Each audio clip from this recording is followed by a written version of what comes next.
Alright everyone, this is Ash. Welcome back to the King's Speech. So wrapped up the recording for the final chapter of Kaiju number 8, so go check that out if you haven't already. Apart from that, we also have Spy Family this weekend, and we're also going to get around to the Akane-Banashi backlog, because I do not want it to get bigger than it already is, because it feels like that will feel overwhelming. So a lot of good stuff coming your way, so if you haven't already, please do like, comment, subscribe, all that good stuff. Without further ado, let us dive into Akane-Banashi's Story 164. It's as plain as day, with story by Yuki Tsunaga, art by Takamasa Moe. And you have just like a little montage with hee it's so cold. It's like people playing at the beach. And you have this as you have Rakugo supervision by Kikuhiko Hayashiya, translation Stephen Paul, lettering by Sneer Iran. We have TV SK, you have the Zuian Prize, and you have this is the inaugural Zuian Prize. Enough of this bish-bosh. I'm your host, Ken Bishi Arakawa, and serving as co-host TVSK announcer Chiaki Ittori. We're bringing you today's event live from the Sangomaru Hall in Odawara. And you have Recorder Girl going, it really feels like a big TV event, huh? She's like, Senpai? And Reporter Bro is kind of like lost in thought as it goes, that scene earlier. There was an alien feeling to... Oh, Christ, man, the series is really not helping itself. There was an alien feeling to it like nothing I've ever felt before. Of course she will. Thanks to the lot drawing, she'll have some time to rest at least. And you see Zuian Prize final performance order, Akane's 5th, with Uchiwa Hakurate at 6th. And I'll admit that I'm very curious what kind of show she'll put on, but you have Senpai, they're starting! And with that, let's get this underway. Here's our lead-off performer, they have Zenmai Arakawa. And you have, well, it's the first ever Zuian Prize, and I'm the first ever performer. So I guess I'm number one. And as the best, I might as well perform a story about man's best friend. And you have former dog, a white dog wished to be a human being, and prayed to the god Hachiman at his shrine in Asakusa.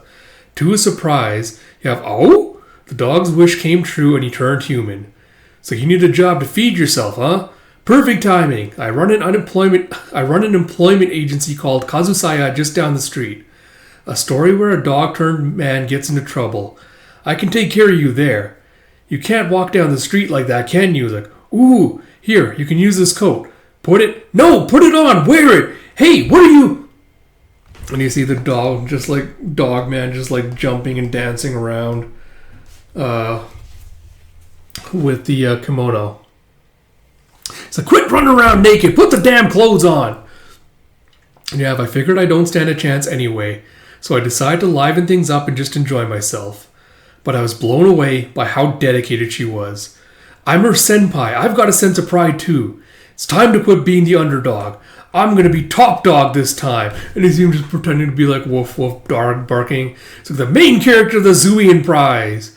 And you see Dwyer, like audience like erupting in laughter. Jeff, that was Zenmai Arakawa, our first performer. Quite a showcase. He really bought the passion, didn't he? Now let's take it to the judges.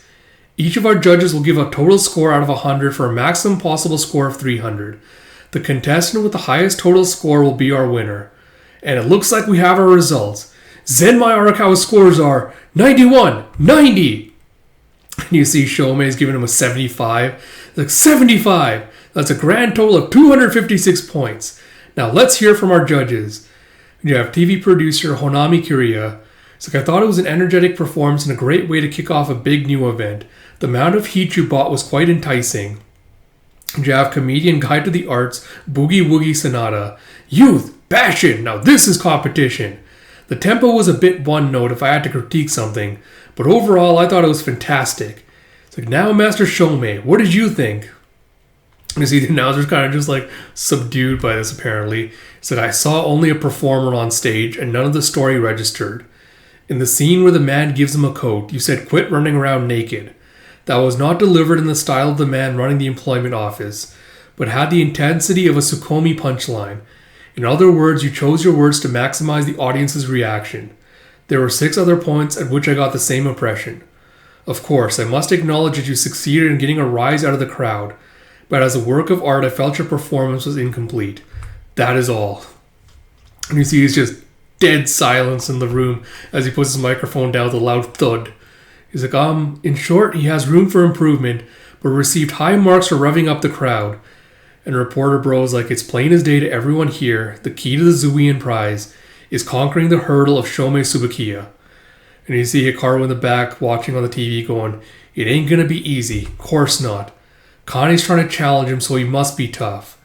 As he showed skill with Foxface bro, whose name I'll never remember. She showed determination. And you have...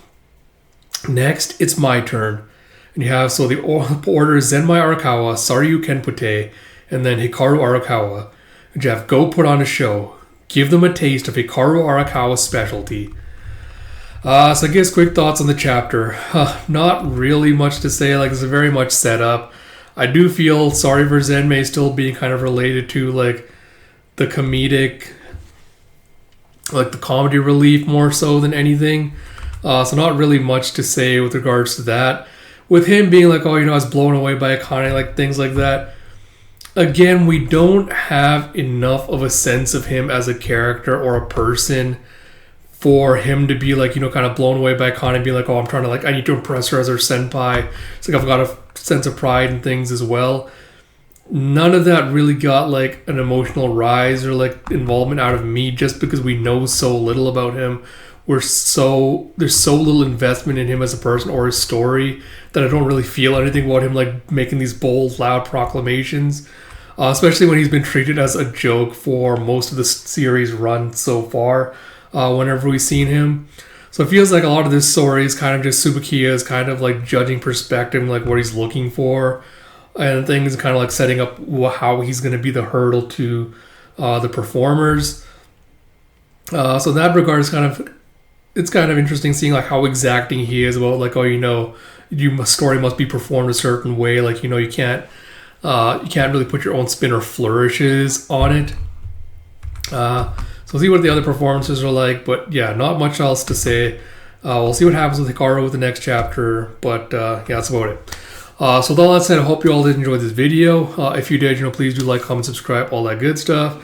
It really has become the end of an era with Kaiju number 8, but there's still a lot of good shonen series on this channel. So until next time, this is Ash. Talk to you all later.